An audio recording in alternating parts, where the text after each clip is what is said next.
Hey Yu-Gi-Oh! So let's talk about Yu-Gi-Oh! And today I want to talk about my Metalfoe Yang Zing deck profile for the upcoming format. Well, it's not really upcoming, it's kind of already here. But I've kind of been flip-flopping a lot between Demise, between Resonator, and between Metalfoe Yang Zing.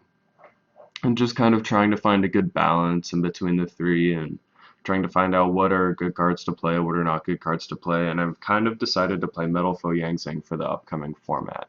Demise Yang Zing's really good, but a lot of cards are starting to see play that play around back row, and just you can't win that hard. That deck just does a really good job of not losing, not exactly winning. I think this deck definitely has the win potential. But I was tired of playing Helmet Yang Zing, which is just, it's the Metalfoe Yang Zing that's been topping and winning all of the regionals. They either do combo or they die, and that's not really the way the deck should be played, in my opinion. So, I wanted to kind of come up with something new and a little bit interesting, something that might be a little bit closer to what the OCG was playing. So, without further ado, let's get into the profile. This is my 60 card Metalfoe Speedroid, or let's call it Engine Yang Zing.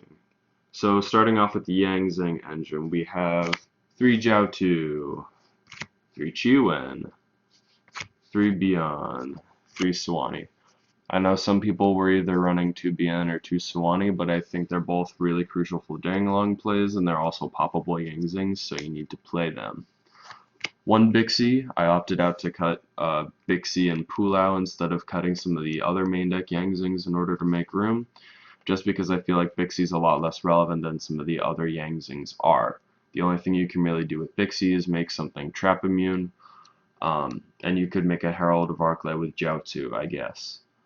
Moving on to the pendulums, we 3 Zephyr Inu, 1 Zephyraxi. Um, a lot of people are playing 2 Zephyraxi, and because this is a 60 card deck, I feel like you can get away with playing 1. It's not super duper crucial um, that you play 2. If you want to play 2 though, over this next card, go ahead. I play 1 Oracle of Zephyra. Um, just being able to search out Zephyraxi and Brick Hands is really good when you pendulum summon Zephyr. And so I really, really like Oracle of Zephyra. I think it's a great card. And it's just nice to be able to have the search for the level 3 non-tuner, and you'll see why here in a sec. As far as the other spells, I'm playing 1 Yang Zing Path. You could definitely get away with playing 2 in this deck if you want to cut something else, but I feel like there's not really a whole lot to cut. And then the obvious 3 9 pillars. Moving on to the Metalfoe engine. In this version of Metalfoes, I am playing 2 Gold Driver. I am playing 2 Wolflame, 3 Silvered, and 3 Steelin. So the reason I'm playing all these, or the reason I'm not playing as many Metalfoes as I used to is because, again, this is majorly more of a pendulum-based deck, and I'm playing some Painfuls as well. So even though you're not going to be seeing as many Metalfoes, you will be seeing stuff like Painful Decision, you'll be seeing other pendulum scales, stuff like that. But I feel like this monster count for this high of a deck is really all you need. Even though it is 60 cards, you still end up seeing like 1 Metalfoe in hand, which is usually at least what you want. Going on to the spells, 1 Fusion. I don't know why people are cutting Fusion. It makes your Metalfoes useless after the second combination. If you're just trying to combo or die, I see why, but being able to have that recurring ability for your Metalfoes to be able to pop themselves, or not pop themselves, but pop anything really, and being that draw and like getting the draw one off of Metalfoes Fusion is just really, really nice. I'm playing 1 Itelli. I like Itelli. I haven't drawn into it yet ever since I've been playing this deck, but free summons are always good, and it's not reliant on that you need to have no monstrous claws. which I think is really cool. And since you're synchroing with it, it doesn't get banished at the end phase. Because if you just use E-Tele, summon like a Jiaotu, pop it for something, synchro to Denglong, um, or you just E-Tele out Silvered, and you already have Jiaotu, hand, whatever. Synchro for Denglong, you pendulum summon it later, it's not going to get banished at the end phase since it's a new iteration. Two Painfuls to search out the metal foes. It also deck thins, which is really nice because sometimes seeing metal foes late game is not what you need to win. Uh, Seeing other starter cards can be more important at times. And then two combination over the one. Um, just because if you see combination in your hand, you don't automatically lose anymore. So I like playing two just because the Nirvana Beatrice combo with two combination is better than one. Plus being able to search more than one metal foe is always nice. Moving on to our next engine, we have the triple Terratop Takatom Borg um, Red-Eyed Dice, which is one of the best engines in this deck, if not my favorite. It's just really, really fun. It does have that clause where you need to have no monsters, but if you're just making a break sword, you don't use your normal summon. So you're going to be able to go and do a lot of plays. I know Phoenix Flare was kind of trash talking the Terratop engine earlier in the day. I don't know why. Like, this is so incredibly good, especially in a 60 card deck. Like, you're rarely going to see either of these. And even so, this is a generic level 1 tuner. This is a generic level 3 wind monster that you can special summon if you have other wind monsters on the field. Like, Terratop is so amazing as a card, because even if you pendulum summon it, you'll get its effect, and then you can normal summon Dice and use Dice's effect, and it's really, really good. I don't know why he would trash talk this. He's like, oh, the speedrun engine isn't the solution. You can make Breaksword and you can make Denglong. Like, this is just one of those starter cards that gets your plays going. And it also baits out your opponent, which, I mean, that's always a good thing. Moving on to the next engine, I'm playing Brilliant Fusion with a Serpent, a Lazuli, and 3 Brilliance. So, Brilliant Engine. Brilliant Engine's just really fun. Two normal summons is pretty good, and the level 5 is also nice since we are playing Ultimaya in this build over the 38.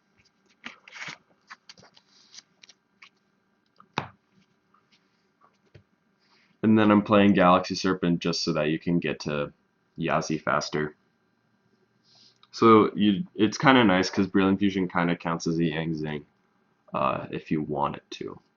Now moving on to the last official engine of the deck, I'm playing 3 Bunbuku and 1 Kirin. So I was kind of saying that this is more of a pendulum-based deck, and that's because I wanted to diversify Yang Zing so it wasn't just relying on extra deck monsters. I wanted to be able to out something on field that doesn't require me special summoning from the extra deck, and Bunbuku is a way to do that. It's also a level 3 and it's also wind, so if you have a dead Takaton board, you can special summon it. Kirin's just really good. It's a level 2 scale. Bunbuku can also search itself. So if you just need a 5 scale and want an extra monster, you can search that. Or if you need a 2 scale, you could search Kirin. Which obviously has later implications. If you like pop it and then you can pendulum summon it next turn. Really good stuff. Really good stuff. Sometimes Bunbuku can conflict with your normal summon, but you just kind of have to choose what you want more. I think Bunbuku is really good because even though you can like pendulum summon it, add Kirin to hand, and then you can put pressure on your opponent later, just being like, oh, just so you know, I've also got a Kirin that's going to come out next turn unless you have a strike. So that's why I play that. If you want to drop that engine, it's perfectly droppable in favor of something else, but I like the Magic Specters because they're an easy side out. I can always side out Kirin for something else, which is nice. And then moving on to the generic cards. These are cards that just help the deck that don't really qualify as their own engine. but I think they're really good cards. So 3 Archfiend-Eccentric, I know one of them's common. I'm sorry. I know it's a sin. But Archfiend-Eccentric's just too good. Popping your own combinations, popping your opponent's back row before you go off. It's really good. This card has come in clutch for me so many times.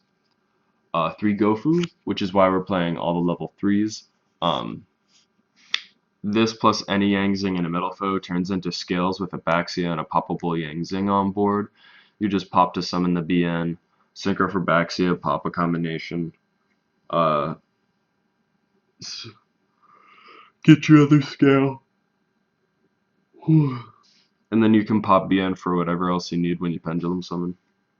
And that's 3 out of 5 cards in hand, so this card is pretty good. The tokens can be useful, but I don't use them a whole lot just because they can clog up the board quite a bit. Although you can make Adamante with the token or the tokens and the metal foe in order to make Ultimaya. And then 2 Desires. I don't play 3 because if I ever see 2 in my hand, I'm going to cry. Moving on to the extra deck. In the extra, we'll start off with fusions. For the fusions, I'm playing an Adamante and a Seraph Knight. I might cut the Adamante, but I really don't know yet just because I haven't summoned it, so I don't know how good it is in clutch situations.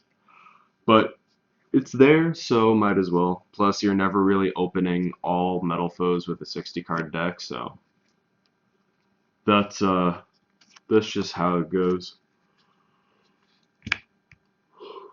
1 Break Sword for the Xyz. I already kind of talked about Break Sword, but you already know. It's just such a good card, especially in this deck, so good times, good times. Moving on to the Synchros. We are playing 1 Herald of Arclight. It shuts down decks, which is really, really nice. And it can also be your 4th negate if you choose, which I think is pretty cool. 1 Yazi. Yazi for the Brilliant Fusion target and also for outing your opponent's monsters and other stuff. Or 2 Danglong. I guess that should have came before if we were going by level, but who cares. Best card in the deck. I would play 3 if I had room, but I don't. 2 is good enough, because you'll by that time you should be able to search something that can shuffle him back, like Path, or you can Nirvana it back to hand. Moving on to that, we have the 8s. I'm playing 3 Baxia. Standard. Nothing more to say. 1 Omega, because you're not always going to draw Yangzing with Gofu, and you need to be able to go into something that's useful, like Omega. Omega is just a good card. I really like it. 1 Crystal Wing. I don't usually like playing Crystal Wing, but Crystal Wing's good, so in this deck you're playing Ultimaya, so I like Crystal Wing for that reason. 1 Ultimaya.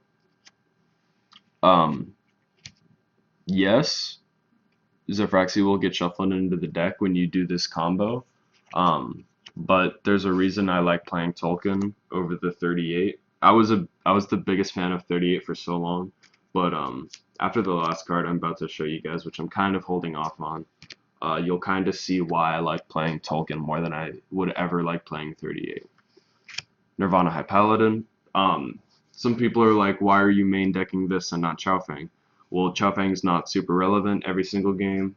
Game 1 especially, you don't know what you're up against, so what's the point of making something attribute immune turn 1? Sure, it can help in later turns, but by then you're either winning or losing, and Chaofeng's not going to really turn that around if your opponent already has a board.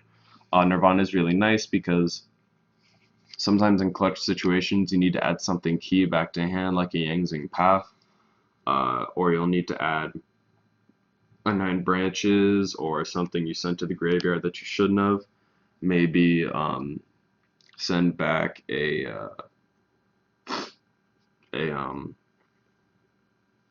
a metal foe combination to hand. set it, and then make a backseat to spin it back into deck so you can use your metal foe effects. Um, if you wanted to overextend a bit, but this card's really good, and it's just nice to know that it's there if I need the second path. And now for the last card, which is the glue that holds the Tolkien project together, Dragoonity Knight Trident. This card is the nuts. This is the goo. This is everything you've ever wanted and more. This card is absolutely busted, and it's only like $1.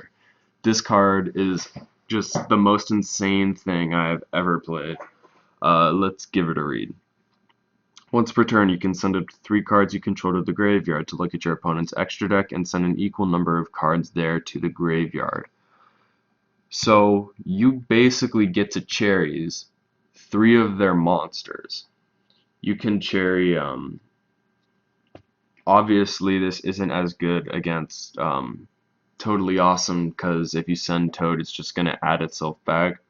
But you can send things like Bahamut Shark, you can send Lightning, you can send all 3, you can send Opabinia if you wanted to, you could send, if you're in the mirror match, you could send 3 Baxias, and I don't know, you could send Denglong, you could send, if you're playing Mermaid, again, Bahamut Shark, sending that totally wrecks their game. If you're playing against metal foes, you can send all their Mithriliums to grave. I'm not sure if that effect will trigger because I think it has to be on field beforehand. But you could send Alcahest. You could send whatever is going to be such a key issue to you. And then you also know what your opponent's playing before their turn even starts. This card is dumb good. You summon it off Tolkien. Denglong gets its effect. You're going to summon a Chiwen out of that. And then you can synchro with Trident and Chiwen for Crystal Wing, and you're ending on a Yangzing on field with Chiwen and Grave, 2 9 Pillars set, and a Crystal Wing. That's 4 negates if you want to make Herald, it's 3 if you want to make Denglong. Like, that's just dumb good. This is the nut. Like, I can't stress enough how insanely good this card is. I know I've probably been talking about it for 5 minutes now, but this card, I'm telling you, this card is totally worth playing the Tolkien engine. Being able to hit your opponent's win condition out of their extra deck means life. And next format, when Zodiacs are out, hit whatever is their main combo piece. You could hit all 3 Drancia, and they couldn't do anything. You could hit Bullhorn, you could hit Tigress, you could hit anything. It's so broken, and I don't know why people aren't playing it. You can send, you see, the good thing about this card is that if you already have a Denglong on field in addition to Trident, you can send Denglong, you could send combinations and fusion, you can send the Tolkien itself if it's costing board space and you're not going to really have a use for it after this. It's the nut. This card is so insane, and it wins me most of my games. Because, like, 3 negates is a lot, plus outing your opponent's win condition is just game. Some people argue that you should be siding this, but I think if it secures game 1, then why not main it? There are little to no decks that don't revolve around using their extra deck nowadays. And it's just, you know, even if you're going up against Pendulums and you summon this late game and you hit all their Pendulums out of their extra deck, it's dumb good. Anyway, moving on to the side. We have a Heavy Slump and a Chao Fang and a Beatrice. Since I main the Nirvana, I have the Chao Fang in the side. Chao Fang's really good. Game 3, Game 2, whatever you need to make it. And then obviously Heavy Slump, you know, for that Max C challenge. You are playing 2 combinations, so the Slump combo is a bit better than if you were playing 1. If you want to find that, look up my searchable Soul Charge video. It's a pretty good combo. I highly recommend playing it. For the rest of the side, I'm playing 2 Eclipse, 2 Swords. These cards aren't super relevant anymore. This is more relevant for interrupting your opponent's plays. Although I might want to change it to a Book of Moon. As far as other board wipe cards, I played 2 Dark Hole because it's just better than Raigeki. You get advantage off of it. Um, but going second, this card is really good against a lot of decks that like to set up big fields. Um, it'll get rid of Toad, so that's always fun. And then moving on to back row cards, we have the 3 anti-magic arrows and the 3 twin twisters. Um, again, these cards are dumb good. I don't believe in searching anything else with Nirvana Beatrice because what's the entire point of trying to search something when you can't in the first place because you're being like trolled by a waiting strike for you. Twin Twisters is good because when you're going second, the 6th card doesn't really matter. So you're down to 4 cards essentially, which isn't always the worst thing ever, especially if you can like send a Chew into graveyard with this or something cool. Anti-magic arrows, really good because it's a 1-card shutdown. You can normal summon a Yang Zheng, activate anti-magic arrows, attack into whatever to crash your Yang Zheng. As long as they don't summon Dupe Frog. And then you can go ahead and go off on your combo. Pretty good card. Although dupe's becoming more of an issue, so while anti-magic arrows is good, it's not the best card ever. So ideally you would out dupe frog, and then you would ideally you would have like an eccentric or a break sword or something, and then to out the dupe frog, and then you could go ahead and crash the Yang Zheng. Anyway, yeah. That's been my deck profile. If you have any recommendations, let me know. I'm going to be going over a combo tutorial with this dude to show you the combo I was talking about, the one that hits cards out of your opponent's extra deck. And thanks so much for watching. I'm glad you enjoyed, if you did enjoy.